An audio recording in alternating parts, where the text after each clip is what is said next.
Premier livre. Le yoga des œuvres divines. Chapitre 1. Les 4 aides. C'est par l'action combinée de 4 grands auxiliaires que la siddhi du yoga, la perfection qui vient de la pratique du yoga, peut être le plus aisément atteinte. En premier lieu, la connaissance des vérités, des principes, des pouvoirs et des procédés, shastra, qui gouvernent la réalisation. Ensuite, un travail patient et persévérant suivant les lignes tracées par la connaissance. C'est la force de l'effort personnel. Utsaha. Troisièmement, pour que notre connaissance et notre effort puissent s'élever jusqu'au domaine de l'expérience spirituelle, il faut qu'intervienne la suggestion directe, l'exemple et l'influence de l'instructeur, gourou.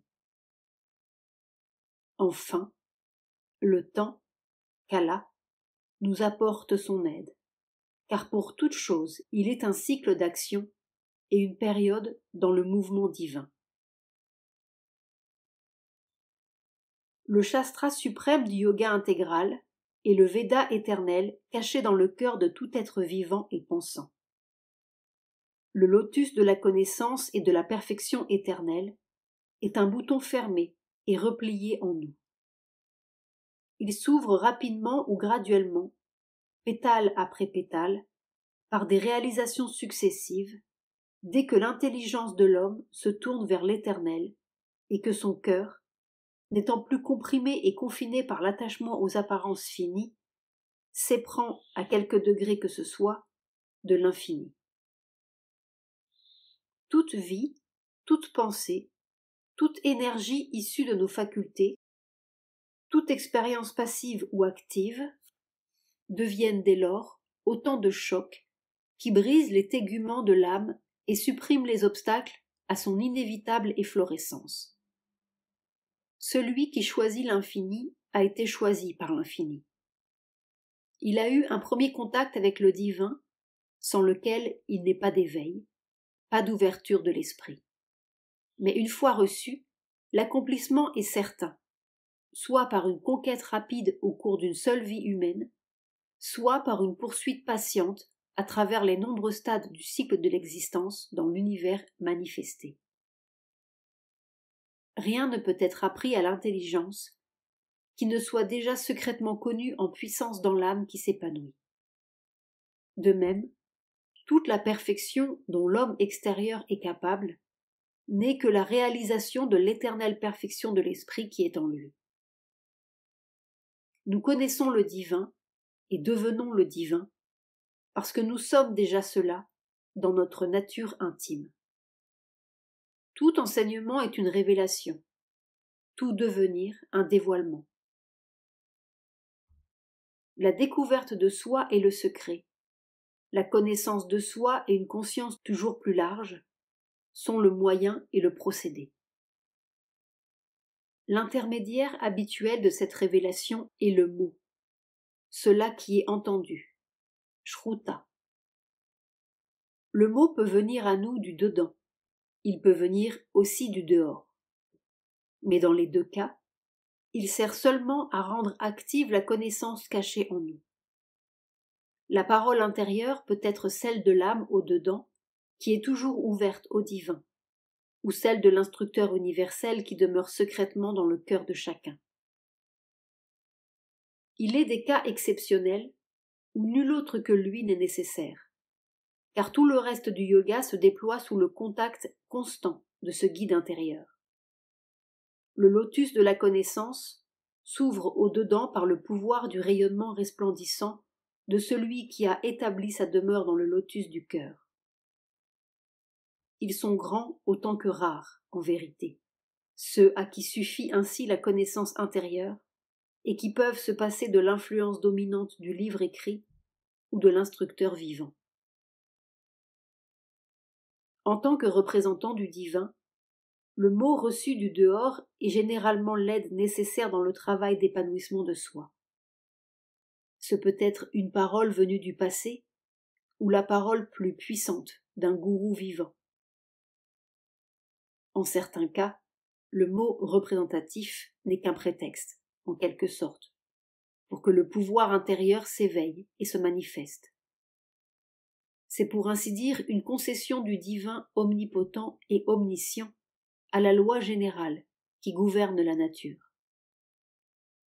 Ainsi est-il dit dans les Upanishads que Krishna, fils de Devaki, reçut le mot du Rishi Ghora et qu'il obtint la connaissance. De même, Ramakrishna, ayant atteint par son effort intérieur l'illumination centrale, accepta plusieurs instructeurs sur les différentes voies du yoga, mais toujours, par la manière et la rapidité de sa réalisation, il montra que ce n'était qu'une concession à la règle générale, selon laquelle toute connaissance effective doit être reçue, comme le disciple la reçoit du gourou. Mais d'habitude, l'influence du verbe représentatif occupe une bien plus grande place dans la vie du sadhak. Si le yoga est guidé par un shastra écrit, quelques paroles du passé incarnant l'expérience des anciens yogis, il peut se pratiquer par le seul effort personnel, ou avec l'aide d'un gourou. La connaissance spirituelle s'acquiert alors par la méditation sur les vérités enseignées et devient vivante et consciente lorsque ces vérités se réalisent dans l'expérience personnelle. Le yoga suit les résultats des méthodes prescrites et enseignées par l'écriture ou la tradition, en les renforçant et les illuminant par les instructions du maître. C'est une pratique plus étroite, mais sûre et efficace dans ses limites, car elle suit un sentier bien connu et mène à un but depuis longtemps familier. Le sadhak du yoga intégral doit se souvenir que toutes les écritures, si grande soit leur autorité, si large soit leur esprit, ne sont et ne peuvent être rien autre qu'une expression partielle de la connaissance éternelle. Il se servira de l'écriture, mais ne se laissera jamais lier par elle, quelle que soit sa grandeur. Dans la mesure où elle est profonde, vaste, universelle, elle peut exercer sur lui une influence bienfaisante et d'une immense importance. Elle peut participer à son éveil aux vérités suprêmes, à sa réalisation des plus hautes expériences. Son yoga peut être gouverné pendant longtemps par une écriture ou plusieurs successivement. La Gita, par exemple, les Upanishads, le Veda, si sa voix est celle de la grande tradition hindoue. Il se peut aussi qu'une bonne partie de son développement utilise comme matériau l'expérience variée des vérités de nombreuses écritures et enrichisse ainsi l'avenir de tout ce que le passé a de meilleur. Mais en fin de compte, ou même dès le début s'il le peut, et toujours, c'est dans son âme qu'il doit prendre position et vivre, par-delà toutes les vérités écrites. Shabda Brahma Tivartate. Par-delà tout ce qu'il a entendu et tout ce qu'il doit encore entendre. Shrotavyasiya, Shrutasya, Ka. Car il n'est pas le sadhak d'un livre, ni même de beaucoup de livres. Il est le sadhak de l'infini. Il est un autre genre de shastra, qui n'est pas à proprement parler une écriture, mais un exposé de la science et des méthodes, ou des principes d'exécution et des modalités du chemin de yoga que le sadhak choisit de suivre. Chaque chemin a son shastra, écrit ou traditionnel, que les instructeurs transmettent oralement à travers les âges. En Inde, une grande autorité, et même une haute vénération, s'attache d'habitude à l'enseignement écrit ou traditionnel.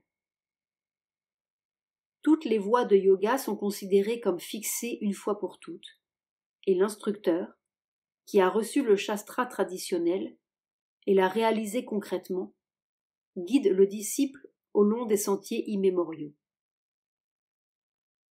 On entend même souvent cette objection contre les pratiques nouvelles, les enseignements yogiques nouveaux ou l'adoption de quelques formules nouvelles. Ce n'est pas en accord avec le Shastra. Mais en réalité et dans la pratique habituelle des yogis, jamais on ne rencontre une telle rigidité, une telle opposition farouche à toute vérité, toute révélation nouvelle, à toute expérience plus large. L'enseignement écrit ou traditionnel exprime la connaissance et les expériences accumulées au cours des siècles, systématisées, organisées, rendues accessibles aux novices. Il a donc une importance et une utilité immenses. Mais une grande liberté de variation et de développement reste toujours possible. Même un système aussi hautement scientifique que le Raja Yoga peut se pratiquer sur d'autres lignes que la méthode élaborée par Patanjali. Note: Patanjali, IIe siècle avant Jésus-Christ, est notamment l'auteur des Yoga Sutras qui forment la base du Raja Yoga. Chacune des 3 voies, ou Trimarga, la triple voie de la connaissance, de la dévotion et des œuvres, note de Sri Aurobindo, se divise en de nombreux sentiers latéraux qui se rejoignent tous au but. La connaissance générale sur laquelle le yoga s'appuie est fixe, mais il faut que l'ordre, la succession, les procédés et les formes puissent varier, car les impulsions et les besoins particuliers de chaque nature individuelle doivent être satisfaits, même si les vérités générales demeurent inébranlables et constantes. Plus que tout autre, un yoga intégral et synthétique exige de n'être lié par aucun shastra, écrit ou traditionnel, car tout en embrassant la connaissance reçue du passé, il cherche à l'organiser nouvellement pour le présent et pour l'avenir. Une liberté absolue d'expérience et de formulation de la connaissance en des termes neufs et des combinaisons neuves est la condition de sa formation.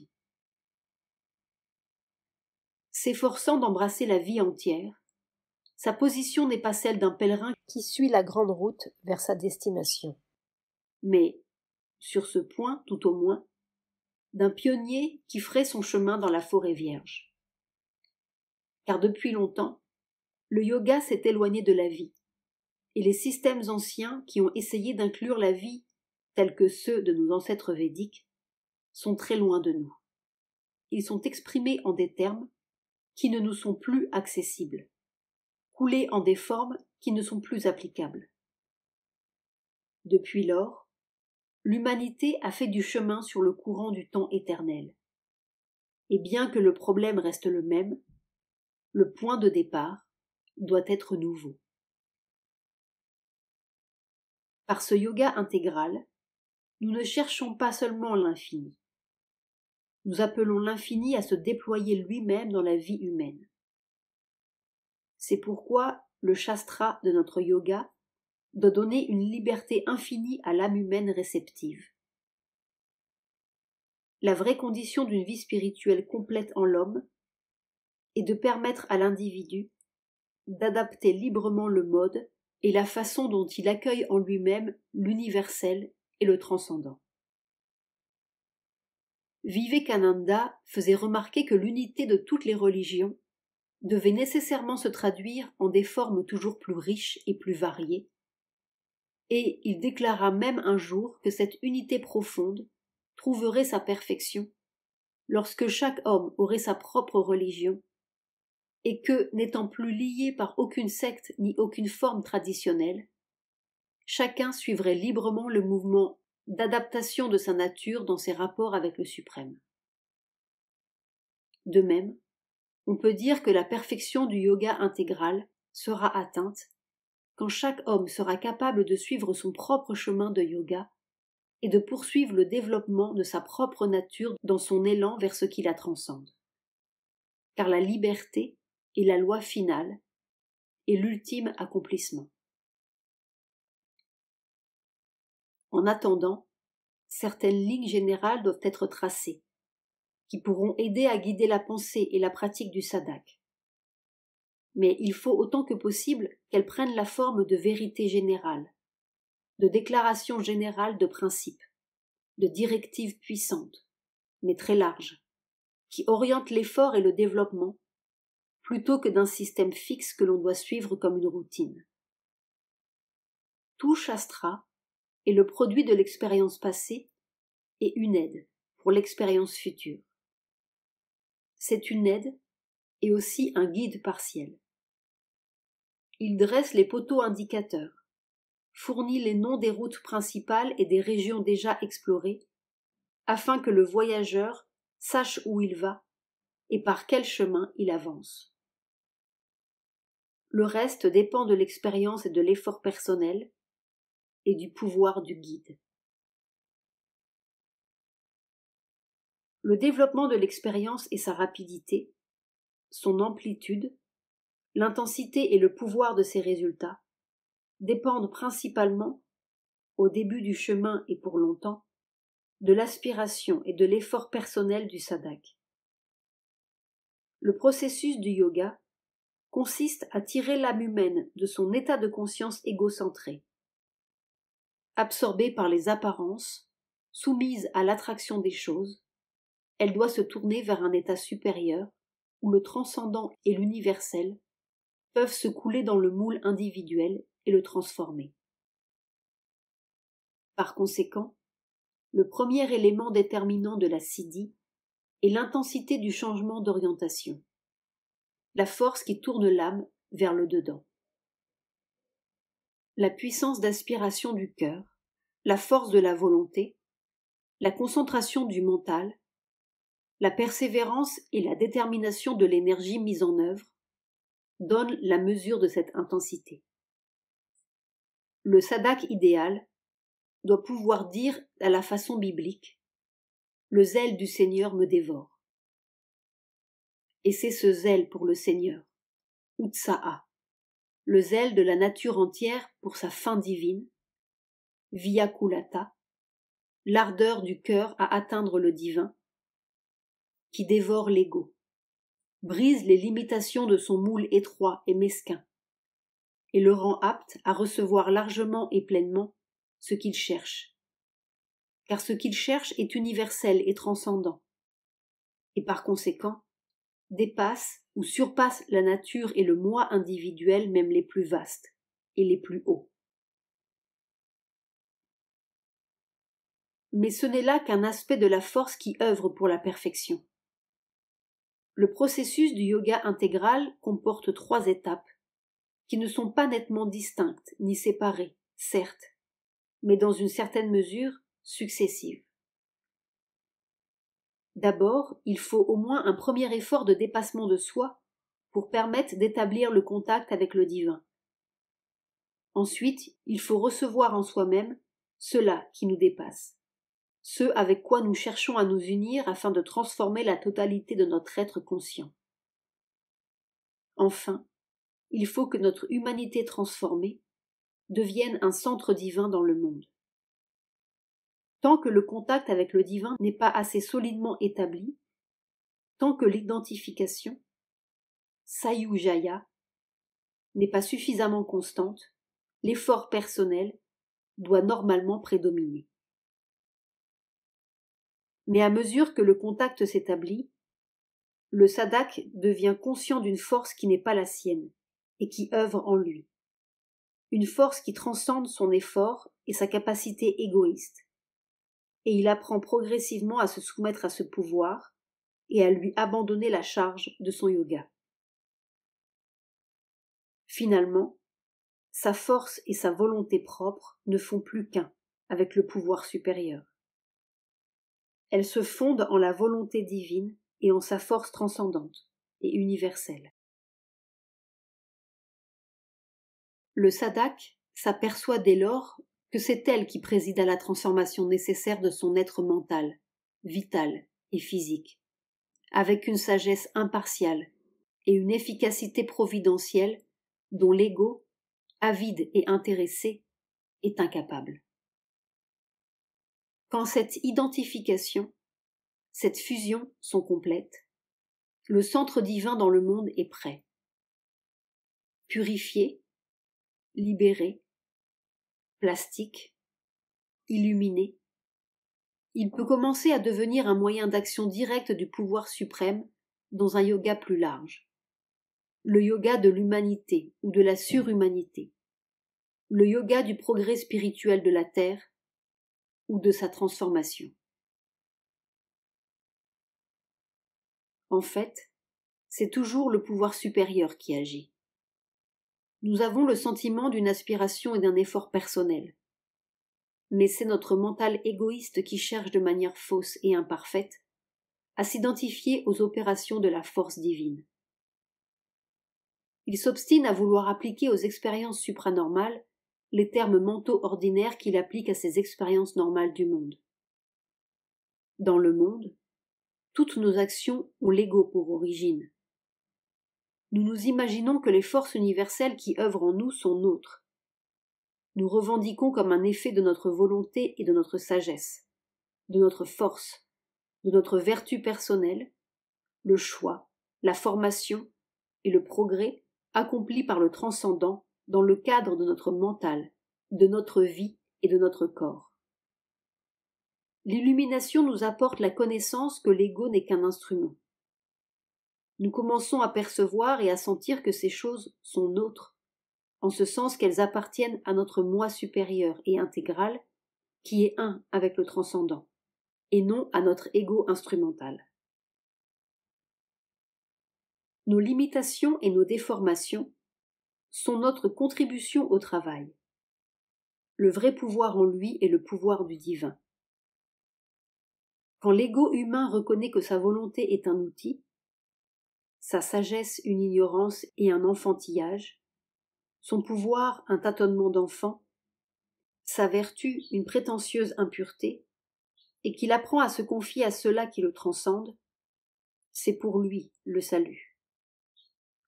L'apparente liberté et l'indépendance de cet être personnel auquel nous sommes si profondément attachés cachent la plus pitoyable suggestion à un millier de suggestions, d'impulsions et de forces que nous avons rendues étrangères à notre petite personne. Notre ego, qui se vante de sa liberté, est à chaque instant l'esclave, le jouet et le pantin d'innombrables êtres, puissance, force et influence de la nature universelle. En abdiquant et en s'unissant au divin, l'ego s'accomplit. En se soumettant à ceux-là qui le transcendent, il s'affranchit de l'esclavage et des limites et trouve sa parfaite liberté.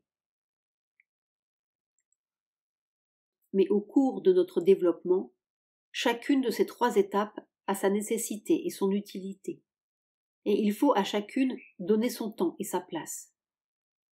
Il ne serait pas bon, ni sûr ni efficace, de commencer seulement par la dernière et la plus haute. Sauter prématurément de l'une à l'autre ne serait pas non plus la bonne voie, car même si, dès le commencement, nous reconnaissons le suprême dans notre mental et dans notre cœur, il reste des éléments de notre nature qui, pendant longtemps, empêchent cette reconnaissance de devenir une réalisation. Or, sans réalisation, notre croyance mentale ne peut pas devenir une réalité dynamique. Elle est seulement une forme de connaissance, non une vérité vivante. Une idée, non un pouvoir.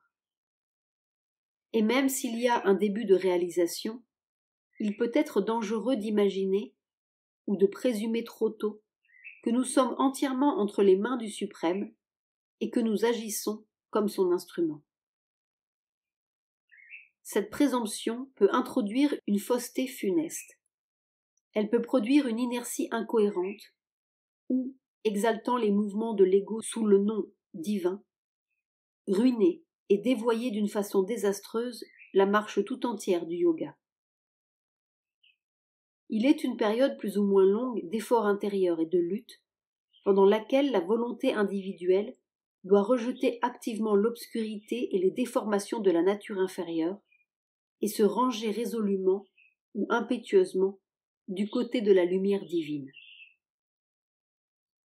Il faut amener les énergies mentales, les émotions du cœur, les désirs vitaux et même l'être physique à prendre l'attitude juste, ou les habituer à admettre les bonnes influences et à ne répondre qu'à elles. Il faut donc que ce travail soit réellement accompli pour que la mission de l'inférieur au supérieur devienne possible, car alors seulement le sacrifice est acceptable. La volonté personnelle du sadhak doit commencer par se saisir des énergies égoïstes et les tourner vers la lumière et le vrai. Mais il faudra ensuite qu'il leur apprenne à toujours reconnaître cela, toujours accepter, toujours suivre cela. Et puis, à mesure qu'il progresse, et en se servant encore de la volonté, des énergies et de l'effort personnel, à les employer comme des représentants du pouvoir supérieur, obéissant consciemment à son influence. Quand il progressera encore davantage, sa volonté, son effort et son énergie ne seront plus personnels ni séparés, mais des activités de ce pouvoir et de cette influence supérieure qui œuvreront en lui. Pourtant, il restera encore une sorte de gouffre ou de distance qui rendront nécessaire un obscur processus de transmission, pas toujours exact, parfois même très déformant, entre l'origine divine et le courant humain qui émerge. Au terme du développement, avec la disparition progressive de l'ego, de l'impureté et de l'ignorance, cette dernière séparation s'efface et tout dans l'individu devient une œuvre divine. De même que le suprême shastra du yoga intégral est le Veda éternel caché dans le cœur de tout homme, de même son guide et instructeur suprême est le guide intérieur, l'instructeur du monde, Jagad Guru, caché en nous. C'est lui qui détruit notre obscurité par la lumière resplendissante de sa connaissance. Cette lumière devient en nous la gloire croissante de sa révélation. Progressivement, il dévoile en nous sa nature de liberté, de béatitude, d'amour, de pouvoir, d'existence immortelle. Il met devant nous l'idéal de son exemple divin et transforme l'existence inférieure en une réflexion de ce qu'elle contemple. En infusant en nous son influence et sa présence, il rend l'individu capable de parvenir à l'identité avec l'universel et le transcendant. Quelle est sa méthode, son système? Il n'a pas de méthode, et il a toutes les méthodes. Son système est une organisation naturelle des processus et des mouvements les plus hauts dont la nature soit capable. Il s'applique aux détails les plus infimes et aux actions apparemment les plus insignifiantes, avec autant de soin et de minutie qu'aux plus grandes. Et il finit par tout soulever dans la lumière et tout transformer. Car dans ce yoga, rien n'est trop petit pour être utilisé, et rien n'est trop grand pour être tenté. De même que le serviteur et disciple du maître ne doit pas avoir d'orgueil ni d'égoïsme, car tout est fait pour lui d'en haut, de même il n'a aucun droit de se décourager à cause de ses insuffisances personnelles ou des trébuchements de sa nature. Car la force qui travaille en lui est impersonnelle, ou supra-personnelle, et infinie. Reconnaître pleinement ce guide intérieur, maître du yoga, lumière et seigneur de tous les sacrifices, but de tous les efforts, est d'une importance capitale sur le chemin de la perfection intégrale. Peu importe que nous le considérions tout d'abord comme une sagesse, un pouvoir, un amour impersonnel derrière toute chose, comme un absolu se manifestant dans le relatif et attirant à lui le relatif, comme notre moi suprême et comme le moi suprême de tout, comme une personne divine en nous et dans le monde, sous l'un des innombrables noms et l'une des innombrables formes de lui ou elle, ou comme un idéal conçu par le mental. À la fin, nous percevons qu'il est toutes ces choses, et plus qu'elles, toutes réunies. La porte mentale par laquelle nous nous approchons de lui doit nécessairement varier suivant l'évolution passée et la nature présente de chacun. Le guide intérieur est souvent voilé au début par l'intensité même de notre effort personnel et parce que l'ego est préoccupé de lui-même et de ses propres fins. Mais à mesure que nous gagnons en clarté et que le tourbillon de l'effort égoïste cède la place à une plus calme connaissance de soi, nous reconnaissons la source de la lumière qui grandit en nous. Nous la reconnaissons rétrospectivement en découvrant comment tous nos mouvements obscurs et contradictoires étaient dirigés vers une fin que nous commençons seulement à percevoir, et comment, avant même notre entrée sur le chemin du yoga, l'évolution de notre vie était délibérément conduite vers ce tournant décisif. Car maintenant, nous commençons à comprendre le sens de nos luttes et de nos efforts, de nos succès et de nos échecs. Nous sommes enfin capables de saisir la raison de nos épreuves et de nos souffrances, et nous pouvons apprécier l'aide qui nous a été donnée par tout ce qui nous a résisté et nous a blessés, et l'utilité de nos défaillances et même de nos chutes. Nous en venons ensuite à reconnaître la direction divine, non plus rétrospectivement mais immédiatement, dans le modelage de nos pensées par un voyant transcendant, de notre volonté et de nos actes par un pouvoir qui embrasse tout, de notre vie émotive par une béatitude et un amour qui attire tout, assimile tout. Nous la reconnaissons aussi dans une relation plus personnelle, qui nous a touchés dès le début ou nous saisit à la fin. Nous sentons la présence éternelle du Maître, de l'ami, du bien-aimé, de l'instructeur suprême. Nous la reconnaissons dans l'essence de notre être à mesure que se développe sa ressemblance et son unité avec une existence plus grande et plus large. Car nous percevons que ce développement miraculeux n'est pas le résultat de nos propres efforts. Une perfection éternelle nous façonne à son image. Celui qui est le Seigneur, ou l'Ishwara des philosophies yogiques, le guide dans l'être conscient, Chaitya Guru ou Antaryamin, l'absolu du penseur, l'inconnaissable de l'agnostique, la force universelle du matérialiste, l'âme suprême et la suprême Shakti, l'un à qui les religions donnent des formes et des noms différents, celui-là est le maître de notre yoga. Voir, connaître, devenir et réaliser cet un dans notre être intérieur et dans toute notre nature extérieure a toujours été le but secret de notre existence dans un corps et devient maintenant notre objectif conscient. Être conscient de lui dans toutes les parties de notre être et dans tout ce que le mental séparateur considère comme extérieur à notre être, tel est le couronnement de la conscience individuelle. Être possédé par lui et le posséder en nous-mêmes et en toute chose est le sommet de tout empire et de toute maîtrise. Goûter sa présence dans toutes les expériences, passives ou actives, dans la paix et dans le pouvoir, dans l'unité et dans la différence. Telle est la joie que le jiva, l'âme individuelle manifestée dans le monde, cherche obscurément. Traduire en expérience personnelle la vérité que la nature universelle a cachée en elle-même et qu'elle s'efforce de découvrir, telle est la définition complète du but du yoga intégral.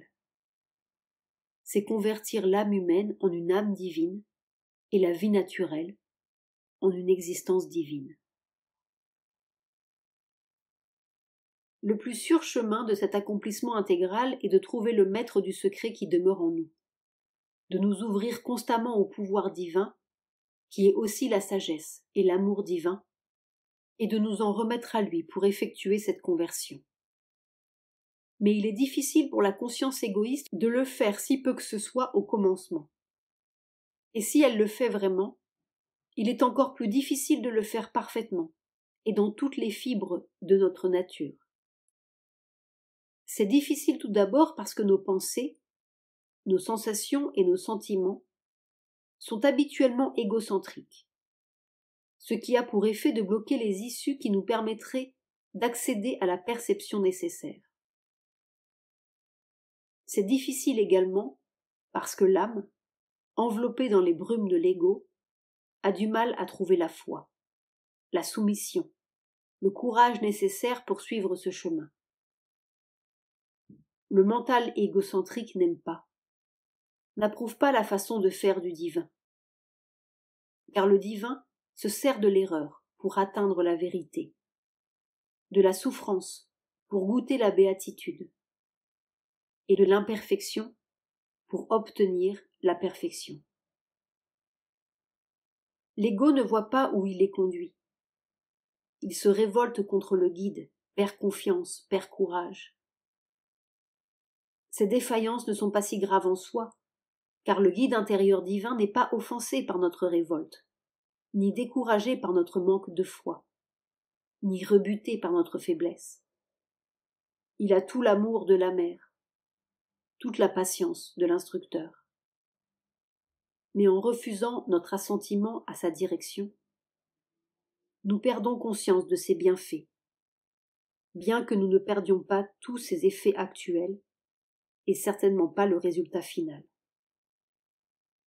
Et nous refusons notre consentement parce que nous n'arrivons pas à distinguer notre moi supérieur du moi inférieur, à travers lequel il se révèle progressivement. En nous-mêmes, comme dans le monde, Dieu se cache à nos yeux, à cause de ses procédés, et surtout parce qu'il travaille en nous en se servant de notre propre nature, et non par une suite de miracles arbitraires. L'homme réclame des miracles afin d'avoir la foi. Il veut être ébloui pour voir. Cette impatience, cette ignorance, peuvent devenir la cause d'un grand danger et d'un désastre si, dans notre révolte contre la direction divine, nous invoquons une force dévoyée qui satisfait mieux nos impulsions et nos désirs, faisant d'elle notre guide et lui donnant le nom divin. Mais si l'homme a du mal à croire en quelque chose d'invisible au-dedans de lui, il croit plus facilement en quelque chose qu'il peut visualiser en dehors de lui-même. Le progrès spirituel de la plupart des êtres humains exige un support et un objet de foi extérieur. L'homme a besoin d'une image ou d'un représentant humain de Dieu.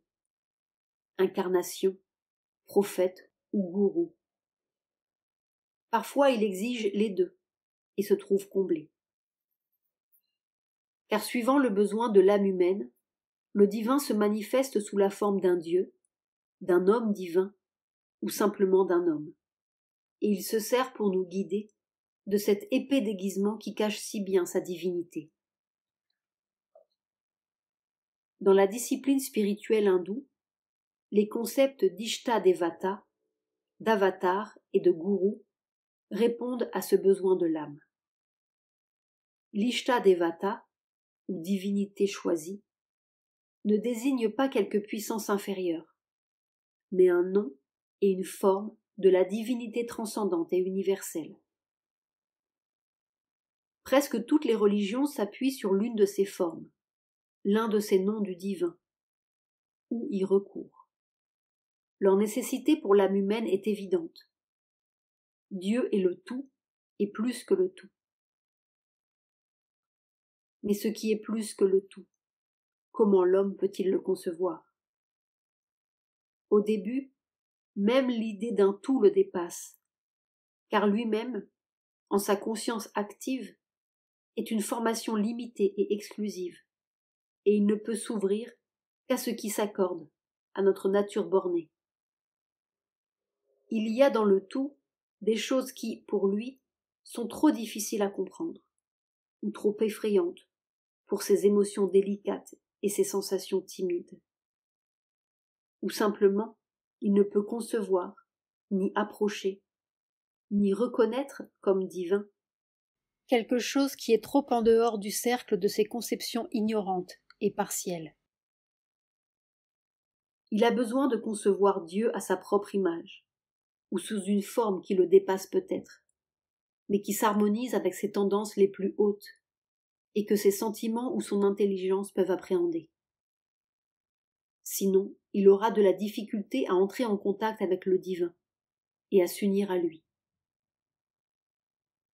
Même alors, sa nature réclame un intermédiaire humain afin de pouvoir sentir le divin dans quelque chose de très proche de sa propre humanité, et qu'une influence et un exemple humain l'aident à percevoir.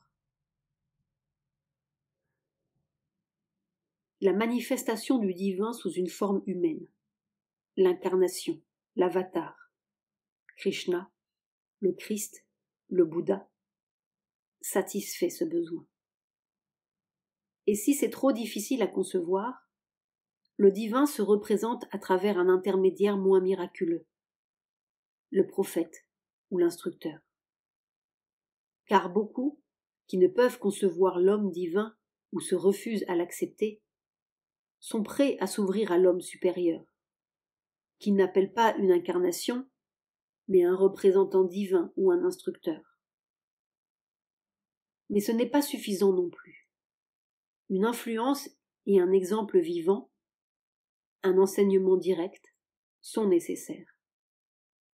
Rares, en effet, sont ceux qui peuvent faire d'un instructeur passé et de son enseignement, d'une incarnation passée et de son exemple, ou de son influence, une force vivante dans leur vie. La discipline hindoue satisfait aussi à ce besoin par sa relation de gourou à disciple. Il se peut que le gourou soit une incarnation ou un grand instructeur, mais il suffit qu'il représente pour le disciple la sagesse divine, qu'il lui transmette quelque aperçu de l'idéal divin ou lui fasse sentir la relation vécue de l'âme humaine avec l'Éternel. Le sadhak du yoga intégral utilisera toutes ces aides, suivant sa nature, mais il doit absolument éviter leurs limitations et rejeter l'exclusivisme du mental égoïste qui proclame « Mon Dieu, mon incarnation, mon prophète, mon gourou », les opposant à toutes les autres réalisations dans un esprit sectaire ou fanatique. Tout sectarisme, tout fanatisme doivent être repoussés, car ils sont incompatibles avec l'intégralité de la réalisation divine. Au contraire, le sadhak du yoga intégral ne sera pas satisfait tant qu'il n'aura pas inclus tous les autres noms et toutes les autres formes de la divinité dans sa propre conception, tant qu'il n'aura pas vu sa propre Ishtadevata en chacune d'elles, pas unifié tous les avatars en celui qui se manifeste en chaque avatar, et fondu la vérité de tous les enseignements dans l'harmonie de la sagesse éternelle. Il ne doit pas oublier non plus que le but de ces aides extérieures est d'éveiller son âme au divin qui est en lui. Rien n'est pleinement accompli tant que cela n'est pas fait. Il ne suffit pas d'adorer Krishna, le Christ ou le Bouddha sous une forme extérieure, si le Bouddha, le Christ ou Krishna ne se révèlent pas et ne prennent pas forme en nous-mêmes. Et de même, toutes les autres aides n'ont pas d'autre but. Chacune est un pont entre l'état humain non transformé et la révélation du divin qui est en lui. L'instructeur du yoga intégral suivra autant que possible la méthode de l'instructeur intérieur. Il conduira le disciple suivant la nature même du disciple. L'enseignement, l'exemple, l'influence, tels sont les trois instruments du gourou. Mais le sage instructeur n'essaiera pas de s'imposer ou d'imposer ses opinions à l'acceptation passive d'un mental réceptif. Il y sèmera seulement ce qui est sûr et productif, telle une semence qui fructifiera par les soins du divin au-dedans. Il cherchera à éveiller plus qu'à instruire. Il aura pour but de développer les facultés et les expériences par un procédé naturel et par une libre expansion. Il donnera une méthode comme une aide, un moyen disponible, non comme une formule impérative ou une routine invariable. Et il prendra garde à tout ce qui pourrait changer les moyens en limite ou mécaniser la pratique. Son seul rôle est d'éveiller la lumière divine et de mettre en mouvement la force divine, dont il n'est lui-même qu'un instrument et une aide, un corps ou un canal. L'exemple est plus puissant que l'enseignement. Mais ce n'est pas l'exemple de l'acte extérieur ni le caractère personnel qui ont le plus d'importance. Ils ont leur place et leur utilité. Mais ce qui stimulera le plus l'aspiration chez autrui, c'est le fait central de la réalisation divine en l'instructeur, qui gouverne sa vie entière, son état intérieur et toutes ses activités. C'est l'élément essentiel et universel. Le reste appartient à la personne et aux circonstances individuelles. C'est cette réalisation dynamique que le sadhak doit sentir et reproduire en lui-même, suivant sa nature propre. Il n'a pas à faire effort pour imiter extérieurement le maître, car cela, loin de produire des fruits authentiques et naturels, risquerait au contraire d'être stérilisant. L'influence est plus importante que l'exemple. L'influence n'est pas l'autorité extérieure de l'instructeur sur son disciple, mais le pouvoir de son contact, de sa présence. C'est le fait que son âme est proche de la nôtre et qu'il y infuse, même dans le silence, ce qu'il est et possède lui-même. C'est à cela qu'on reconnaît le vrai maître, car le maître le plus grand est moins un instructeur qu'une présence qui répand la conscience divine et la lumière, le pouvoir et la béatitude dont elle est faite sur tous ceux autour de lui qui sont réceptifs. Un autre signe par lequel on reconnaît l'instructeur du yoga intégral est qu'il ne s'arrogera pas le titre de gourou dans un esprit d'humaine vanité et de glorification. Son travail, s'il en a un, lui est confié d'en haut, lui-même n'étant qu'un canal, un réceptacle, un représentant. C'est un homme aidant ses frères, un enfant conduisant des enfants, une lumière allumant d'autres lumières, une âme éveillée qui éveille d'autres âmes, et tout au plus, un pouvoir ou une présence du divin appelant à lui d'autres pouvoirs du divin. Le sadhak qui dispose de toutes ces aides est sûr d'atteindre son but. Même une chute sera seulement pour lui un moyen d'ascension, et la mort, un passage vers l'accomplissement. Car une fois sur ce chemin, la naissance et la mort deviennent seulement des moyens pour le développement de son être et des étapes de son voyage. Enfin, le temps est la dernière aide nécessaire à l'efficacité du processus. Le temps se présente à l'effort humain comme un ennemi ou un ami, comme une résistance, un intermédiaire ou un instrument. Mais toujours, il est vraiment l'auxiliaire de l'âme. Le temps est un champ où les circonstances et les forces se rencontrent et forment une résultante de progrès dont il mesure le cours. Pour l'ego, c'est un tyran ou une résistance. Pour le divin, c'est un outil. Ainsi, tant que notre effort est personnel, le temps nous apparaît comme une résistance, car il nous présente toute l'obstruction des forces qui s'opposent à la nôtre. Quand le travail du divin, le travail personnel sont combinés dans notre conscience, il apparaît comme un intermédiaire et une condition. Quand les deux sont un, il apparaît comme un serviteur et un instrument.